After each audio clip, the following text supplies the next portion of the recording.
What is up, boils and ghouls? I am Jeff. Look who's joining me again. She's back. She's here. Hi guys. Tell everybody who you are. They might have forgotten. Oh, I'm Bethany. Yeah, They can't forget Bethany. me. They're not gonna forget me. Look, I'm even rocking the same Freddy shirt I did one of the earlier videos. That's true. And if you guys couldn't tell, is a Nightmare on Elm Street series alumni. One of the most badass characters in the franchise, Mr. Ken Sagoes. Sir, thank you for agreeing to be on the Horror Fiend. It is an honor. And thank you for inviting me to be here. So it's an honor for me. And I love the sweater you're wearing. I know we match. Yes. match. Yeah, I did a interview yesterday, and the guy thought I was dressing up for Christmas. Oh, wow. I actually wore this in an indie flick one time, and they were like, "That's such an awesome sweater," and the guy thought it was from Cat in the Hat. So that was, I wasn't expecting that, but yeah, I guess does have a little Christmas to it. Yeah, Christmas, it's a little closer. Cat in the Hat, way off. I mean, the red and green, kind of makes sense, but it's kind of also an iconic color combo for certain slashers. So I guess now I should suggest they do a movie called Freddy's Christmas. I'd watch it. Definitely. I'd watch it. His presence involves stabbing people different ways. You open up a gift and there he is. Freddy, the gift that keeps on giving. Yes. I'm going to use that. Okay, so Beth, since this is the first video that you have been on a while, I'm going to let you start with the question for Mr. Sagoes. Okay, so my question is, we just saw you at Texas Frightmare Weekend when we were there, and I think I overheard you saying something about, oh yeah, it's a blast there. I think we all have fun, right, Jeff? Right. He's like, yes. I think I overheard you saying something about a nonprofit when you were talking to one of the people in front of me. Do you want to go ahead and talk a little bit about that? Yes, I started a nonprofit back in 1997 called the Giving Back Corporation, so that I want to give back because I'm who I am because people have given back to me. I'm who I am because fans have given back to me. But it goes deeper than that. When I was in a school and didn't have, and a lady made a sacrifice to give back to me. So I started this organization called Giving Back, where I pay for kids' books when they go to college. I send kids to camp during the summer. In the summer, I want to send at least 25 kids to camp. And I buy Christmas dinners, I buy Thanksgiving dinners, and I give toys when I have enough money. 90% of my profits from the conventions goes to my nonprofit. I don't allow it to go to me. I say 90% because I get 10% of it, yes. But I tend to try to give back and help young people in the area that I remember that I needed. I wanted to go to camp. I just saw that yellow bus driving away. My mom could not afford to send me to camp. And when I was in college, I couldn't always afford to buy my books. So certain things that I knew that I couldn't afford, I promised God that if he got me to a certain level, that I was going to always give back. So it's the Giving Back Corporation. Oh, I love that. That is awesome. That's incredible. Being able to do things like that, it's important. And honestly, I wish more people would be like that, would be willing to do that, because there's not enough of it in the world, in my opinion. And so for people who are leery, and there are those that's out there, all you have to do is just go to type in Ken Sagoes Giving Back Corporation, and I'll pop up. I've had a website for years. I'm nonprofit. You can check me out. Trust me, the IRS keep me up. They are a Freddy Krueger too, you know. So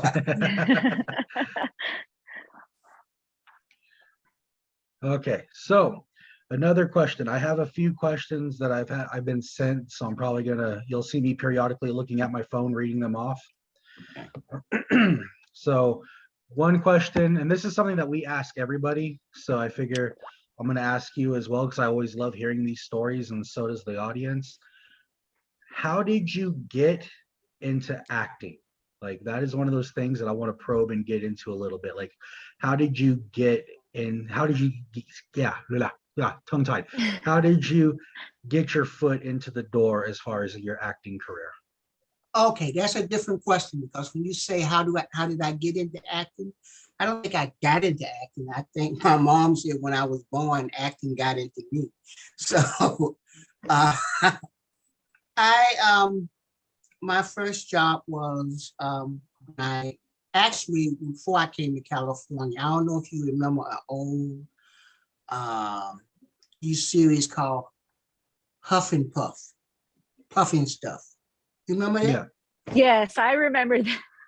Yeah, Puffing Stuff, where in Atlanta, they came to town and started a amusement park called The Wonderful World, or HR Puppet Stuff, Sid and Monty Croft, really. And I got a chance to play Puppet Stuff and a lot of the other characters on it. So that was my first professional job. But when I was a kid, I used to do what they call pantomiming, pretending I was the artist like the Temptations and all those people back in the day. And so I think that's where my acting started. But true acting started when I knew I had did some stuff I wasn't doing, and my mom was finna put my ass, and I would pretend that I didn't do it. So we all got that acting in us. Did I ask you a question? Because I can talk for hours and then answer nobody's question. Now you can talk as long as you want. Like, I am completely okay with that. Yeah, that pretty much answered it, and it was fun too. That was a fun story. That was. Thank you. Especially when it comes to mama, man. Don't mess with mama. Don't mess with Right. mama. See, I used to do stand-up, and I used to always say, I had a joke where Freddy Krueger went to Compton and he messed with a black woman around the 1st and 15th when the checks came in her mailbox. Freddie held up his razors, and she held up 5 press-on nails. That's awesome. Wow. So stand-up comedy, big personality, writer, director. What medium do you think you like the most? Wow. You know, if I had to choose, I don't know if I could choose, because I enjoy acting, I enjoy writing, but I really enjoy giving back and seeing the smile on somebody's face when you give to them. Because people they think when you give to someone, nothing comes to you, but it does. You know, I come from a religious family growing up, and my grandfather used to always tell me things like, if you see somebody that's not smiling, take one of yours and give it to them. So I enjoy giving. We didn't have much. But what we did have is fun. We laughed, you know. We didn't cry that much. You know? So I guess that's it. I don't know which one. I can answer that question. See, that was a good question, Beth. Like, he couldn't answer. That's good. So another question. This one is from one of the people that keeps messaging me and bugging me. Not joking, they don't, but they don't bug me. Please don't unsubscribe. So obviously everybody wants to know about Kinkade and how you got your start with Nightmare on Elm Street. So could you walk us through that process? Like, how did you come by the role of what is honestly, and it's not just my opinion, it's a lot of people's opinions, and there's no kissing glutes here. Kinkade is one of the most badass characters in the Nightmare series. Oh, And most not only that, definitely. but it's a strong black actor, a strong black male actor, which there wasn't very many of back then. And you actually survive a horror movie. You survive one of them. And like, that's again, that's an Made uncanny thing. history. It was history made back then. It was It history. was. It was. How did I get the role? Yes, sir. I'm going to take this because of how I got the role. Back then, when a casting director needed an actor or needed a role cast, they would send out something called the breakdown. And the breakdown would describe the character that they're looking for. And I had an agent that called me and told me I had an audition for you the next day. When he read the breakdown to me, I did not fit that character. They was looking for this here slim, muscular guy with his body with his 29-inch waist. Hell, that was my thigh, you know. And so I didn't want to go. And I told him I didn't want to go. And so the next day it was raining. When I say raining like cats and dogs, it was raining. I didn't have an umbrella and I didn't have a car. I had to go to court. And the court was on one side of the city and the audition was way on the other side. And I literally didn't want to go. Went to court, lost the case. Now I have to catch 2 or 3 buses to the audition and then catch 2 or 3 buses back home. So I was going to be home late at night and I was pissed. So when I got to the audition, I thought if I just go up there at 4 o'clock, which is I think was the time for my audition, I get up there at 4 o'clock and I can be able to catch that 4 something bus. I don't remember those numbers by details. But when I got up to the audition, they was behind about 35 minutes to an hour. And I was pissed even more, wet and pissed. So and these guys had these nice bodies, I didn't in my eyes. And so when I went in to see the casting director and the director, I literally had an attitude. I literally didn't want to be there. I literally cussed him out. You know, I see where this is going. He asked me to do a scene, and because I told him a black guy wouldn't do this. And for those who don't know, Kinkade was originally not for a black actor, it was white actor first, but they saw me and other blacks. And so I cussed him out and left. And when I got home, my agent had been calling me. And when I finally picked up the phone, he said, "What the hell did you do?" I said, "David, I told you I didn't want to go. I was clear to you, I didn't want to go." He said, "But they love you. You got the role." So that's awesome. That's how I got it. They thought I was acting when I said I didn't want to be there. Oh wow! Really, that was the performance of a lifetime. And you know, the scene was when we was in that group, that therapy group, and I was saying, nobody going to put me to sleep. I don't want to be here. That was the scene. So is and that worked well because you didn't want to be there. So it was perfect. Yeah, it was perfect.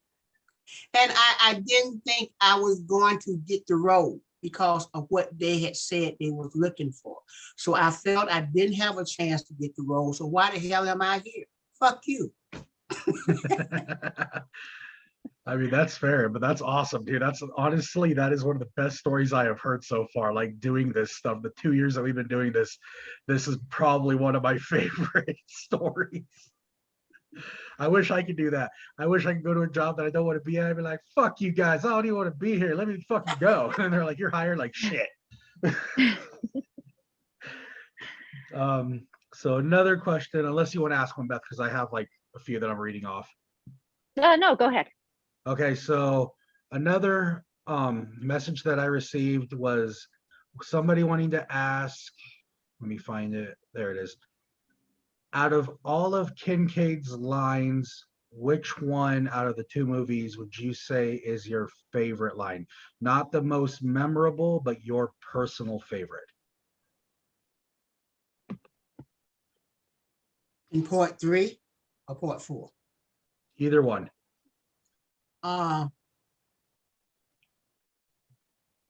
Take that, motherfucker. That one is good. I like, you know what? I like a lot of them. You know, and the other one was, oh yeah, Nance, my dick is killing me. I had a lot of them, and I liked them. They all was represented the moments that Kinkade was there. Now, many of the lines were there, but they did let me ad-lib a little to them, dress them up a little bit, you know, so that as a writer, I know the importance of not messing up a writer's work. But they did let me ad-lib like that. Hey, Freddie, where you at, you burnt face pussy? That came from me. That was actually going to be my next question as a follow-up was like, were you able to like improv on any of your lines, write your own lines, any of that? So that's freaking awesome. And that's such a great, sorry, go ahead. No, I was just saying I was able to improv, but I don't feel like I changed the line. I just made it more what Kinkade as a Black, young, scary actor would do. And that's what I was going to say. That one line that you mentioned, that is Kinkade. Like it fits so perfectly. Yeah.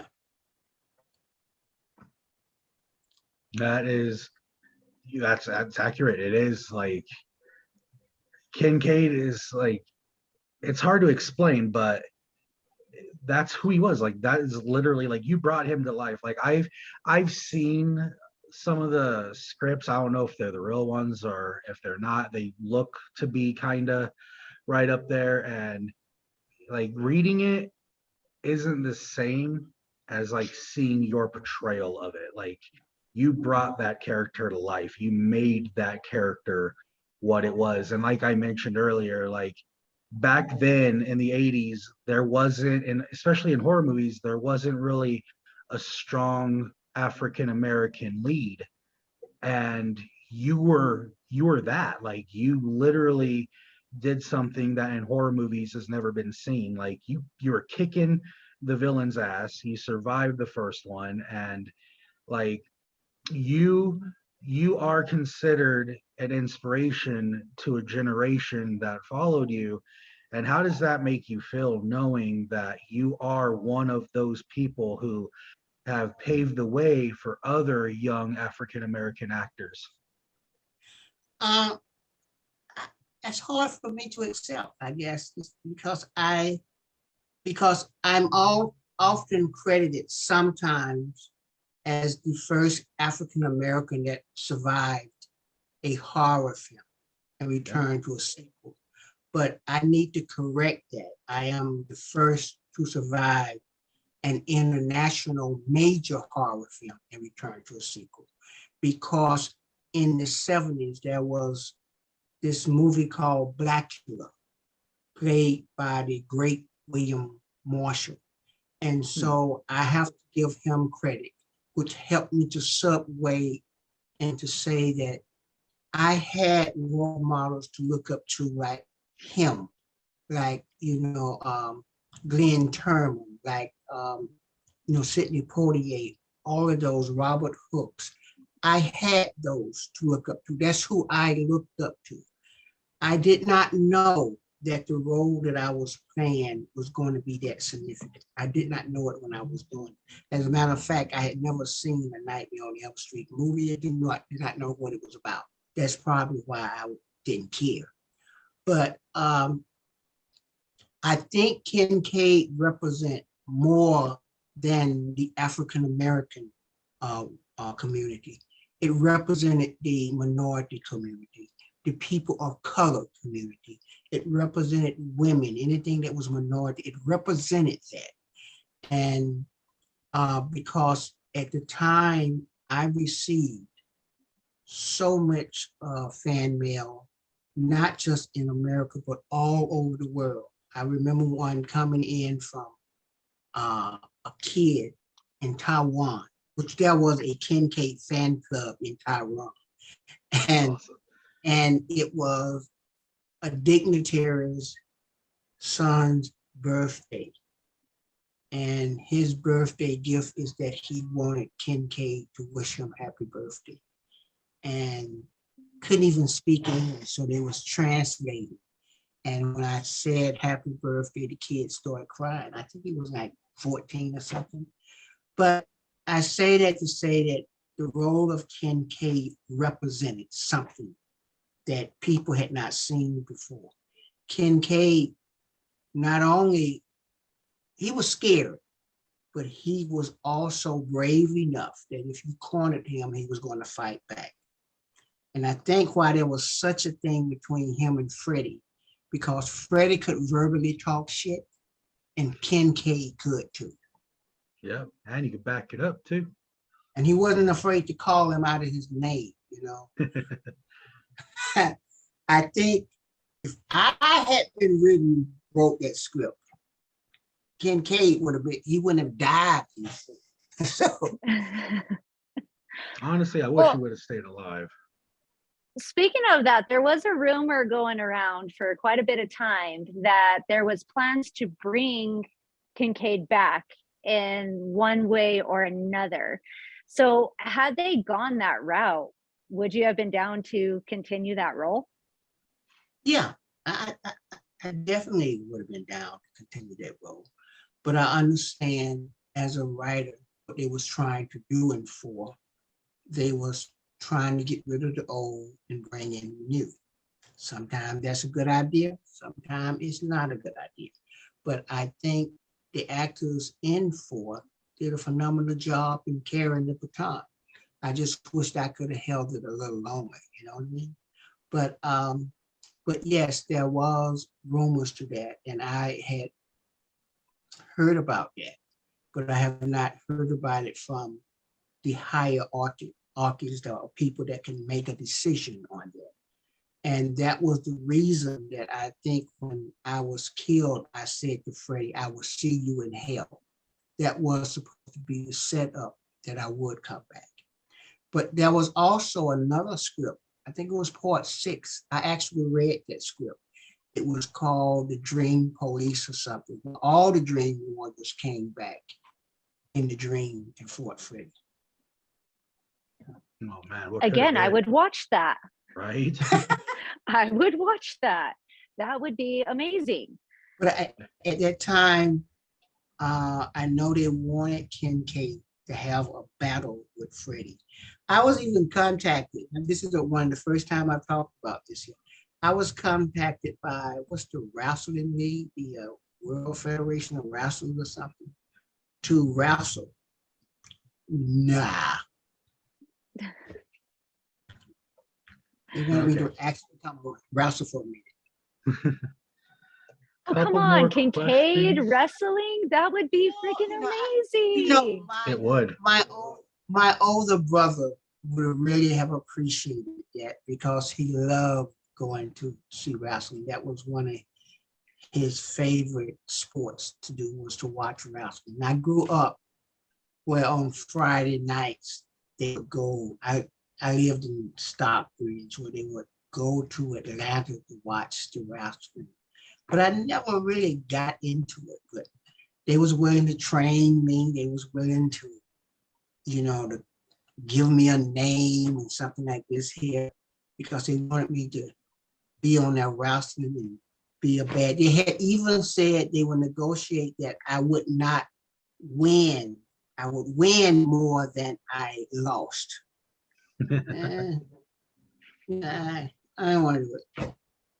I That's look back awesome. now, I should have, and then I was approached about doing a rap record. That I knew wasn't gonna happen because I can't rap. I felt that it would have been Mickey, because everybody used to pick at my voice and been like Mickey Mouse trying to rap. I got them on nah. That's awesome. Okay, so a couple more questions and then we will wrap this up. So I just had I lost my train of thought, man. Okay, there's a question. Okay, so this is one of the more serious questions for everybody who is going to be watching this once it's uploaded in the future. What would you like to say to all of your fans and admirers? Thank you. Thank you. So many times you look at us as celebrities. You put us on the top of a mountain. You put us way above where we're supposed to be. But I want you and each one of the fans to realize I am who I am because of you. Every celebrity out there are who they are because of you. So you're the wind beneath my wings, and I feel that I have to soar with respect. And I want you all to realize, the fans to realize that it's not that you should be in awe that you see me. I have to be in awe that I see you, because without you, there is no me. That's amazing. And I think I speak for everybody in the horror community, not just the Nightmare franchise, but in general, when I say from the bottom of my heart and everybody else, thank you. Thank you very much for your, getting all choked up, your contributions to the film industry and to just in life in general. Like everything that you've been doing is amazing and it is awesome. And you are awesome. And we really do appreciate everything that you're doing. Yeah, I have to say, I don't know if these will come on while my GoFundMe for my short film is going to be up. But I do want to say this here, is that I've gotten so much love from the horror community that in my short film is going to go out to many, many film festivals. This is a first. When it comes to the credits and they say associate producer, one of the associate producers I have down there is the horror community. Because the horror community have helped me produce this film. And it's a film about children, a film that I'm dear to. It's called A Secret Weapon, Yesterday is Today. And it's about these children who went head to head with this vicious, racist man in the 60s, based off truth. That was the original Freddy Krueger. That's why I want to tell this story. But you get a chance to see this short film, and it will be out soon. I'm in post-production and asking for help now. Know that when you watch it, the credits will say, associate producer, horror community. Thank you. That is amazing. And Boils and Ghouls, just so you know, if you follow the slasher, which I know you do, and the Facebook and the Instagram and my page and probably Beth's page too, we have been sharing the GoFundMe for this. So please definitely check it out if you haven't already. I will also be leaving a link in the description below once this video is uploaded. Don't make me hunt you down. I will. It'll take a while, but I will. It's a great cause. I mean, it's more Ken. I mean, come on now. Who doesn't want more Ken? Well, see, you and Bethany. Yeah, Becky. I'm gonna look and see if you support it. I don't care if it's $1. $1. No, I definitely $1. will. $1 gets me closer than where I was. And I'm not talking about you guys. I'm just saying, so many times people say, well, I can't because they don't have it. $1 makes me closer than where I was. Just giving back. And I appreciate that. And of course we will. It's the horror community. We're all family. Definitely. Thank I you. know I will. Okay. Thank you. I Thank you think so that much. just about does it. I think we're good. Bethany, any other questions? Are you good? Just the last question we ask. Take it away. All right. So we want to know, what is your favorite scary movie? The Birds. Nice. That is the I- first time somebody has said The Birds. The Birds. And I actually met him. That. Okay. Sorry about that, Boils and Ghouls. Zoom kicked us off for some reason. So, Mr. Sagoes, as you were saying about The Birds. My favorite horror film is The Birds. And I had the pleasure of meeting Alfred Hitchcock a few months before he passed away, because I was a security guard at Universal Studios. And you know, when you have to go around and you have to hit the keys in different spots so they can make sure that you're walking around the studio. One of the places I had to go through was to his bungalow. And I was in there hitting the key and I was looking at a poster and he just said, hello. And I turned around, it was Alfred Hitchcock. And I had a deep Southern accent. He talked to me briefly and said I was going to do well, don't give up.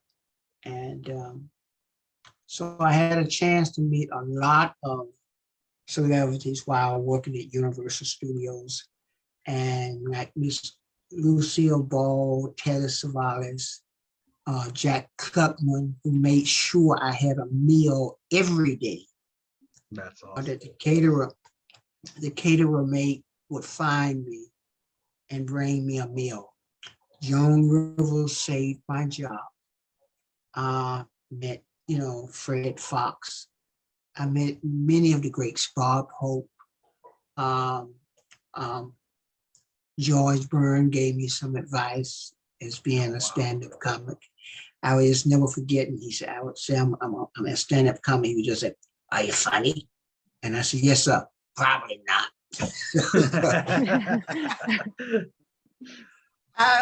So I met them. So we have some wonderful memories there. I met Cecily Tyson there. I met Aretha Franklin there. I met James Brown there. I met Shirley Jones there. Shirley Jones, she never really said something to me. She would be sitting her at a dressing table in this stage. And when I walked by, it was just one day I was feeling down and she just looked at me and she smiled. She smiled. And every day that I would walk through and she saw me, she gave me a smile that was different from a smile. And then when they took me off that post, she actually asked where I was. And so I never met her, but I met her. That is amazing. That's it. And That is so many special memories right there. And wow, I mean, the list of people that you met, that's amazing. Yes, I met them. Lucille Ball said, you got the prettiest little cheeks. She reminds me of that Gary Coleman. I want to say, damn it, I do not want to be Gary Coleman. I am Ken Sagoes. No, that's amazing. Like just like Beth said, man, that's a lot of memories. And the fact that you got to meet Alfred Hitchcock, like that's why when you originally said when you said you met him, I was like, I had to like take it in for a minute because that's like one of those things that ever since I was a little kid, I wish, but obviously it can never happen. And like that's incredible. That And actually Lucille took Ball. me. And Lucille Ball, right? Like I love that Yeah, woman. I'm jealous. I would have, man, I think that she would be an awesome person to meet. Like she would be so fun. Like she said, she pinched his cheeks. Like it just seems like that is her. And yeah, I'm a little jealous on that one. No offense, but every white person I had to little cheeks want to pinch my cheeks. No. You know, I was new out here. And you know, you didn't take pictures because as a security guard, we could not take pictures. We could not have cameras and stuff like this. The one time that when I met Red Fox, I asked him for autograph. And I'm not going to say what he said, but it was so funny as I look back because he drove in this bright yellow Rolls Royce. Never forget. And That is great. met him. Is And I'm is so many. Red Fox, is that how he is in person? Like what we've seen on TV and everything else, is that how he is? At Sanford and Son, that's how he was when he came up there. He was the moment in time when he came through. He had to go by our gate, which was the main gate, and there was a security guard there named Scotty. Had a English accent. Everybody knew Scotty. When Red Fox came up, I remember watching because I was outside the Black Domes, the major place at Universal. And you know, you drive up and he gets your name and check to see if you do on there. Everybody, that's how it was, even the celebrities. But when Red Fox drove up, all Scotty did was just open the thing, it opened, and he drove through. Because it was Red Fox. It was no question who that was. And at that time, when I was a security guard,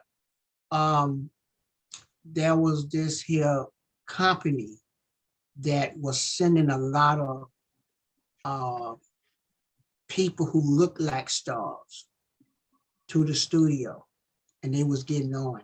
So we had to check their ID. We had to check their ID.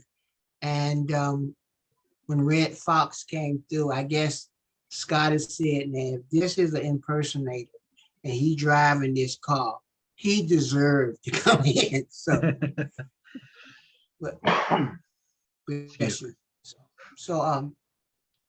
I met a lot of them. I sit and I think about it now, and they all took time. There was only one celebrity who, from this day, I won't call his name. He was such an asshole. Oh, I'm curious now. Might have to get that name when we're not recording. To this day, when I see him, I go the other way. I'm curious. Like there's that old saying, what is it? Something about like don't meet your idols or Yeah. something like that or something like that. Don't never meet your heroes because Yeah, and like I've met quite a few, and the majority of them have been awesome. You know, I don't know how true that, but I do imagine that there are some that aren't awesome. Like I don't want to be all like, oh yeah, this one time, this one person. I have a story actually about one celebrity, but I'm not gonna say any names on this. But yeah, I think you might know, Beth, because it's a guy who likes to frequent New Mexico and shows out here. But I'll tell you when we're not recording. Yeah, I think I know who, and then I have one too, but yeah, I won't say it on here. Yeah, just to keep face. We love everybody. Nothing but love here. But yeah, it was fun. Yeah, out of all of them, I met many of them while I was out there, and they was always nice. So that picture that they paint of the celebrities, I didn't see that. I ran across the few, but I didn't see that. It was all very nice to me, and they encouraged me. And I think about, you know, when Joan Rivers saved my job, and she literally, because they had told me to pack my things, and And she came, when she found out what had happened, she went back upstairs. And literally about 10 minutes later, they called and told me you was not going to be leaving that post. That And is when she great. came back and she walked through, I would never forget. We told that tramp, didn't we? That's awesome. That is awesome. Okay. I think we're done now. I mean, there's still people messaging me questions, but I don't know if you want to answer anymore. So I will save those for another day. No, tell them that I'm on Facebook. Go to Facebook, send me a question, and I answer. Yes, I will make sure people do that because I keep getting messages and I'm like, I'm trying to ignore my phone right now.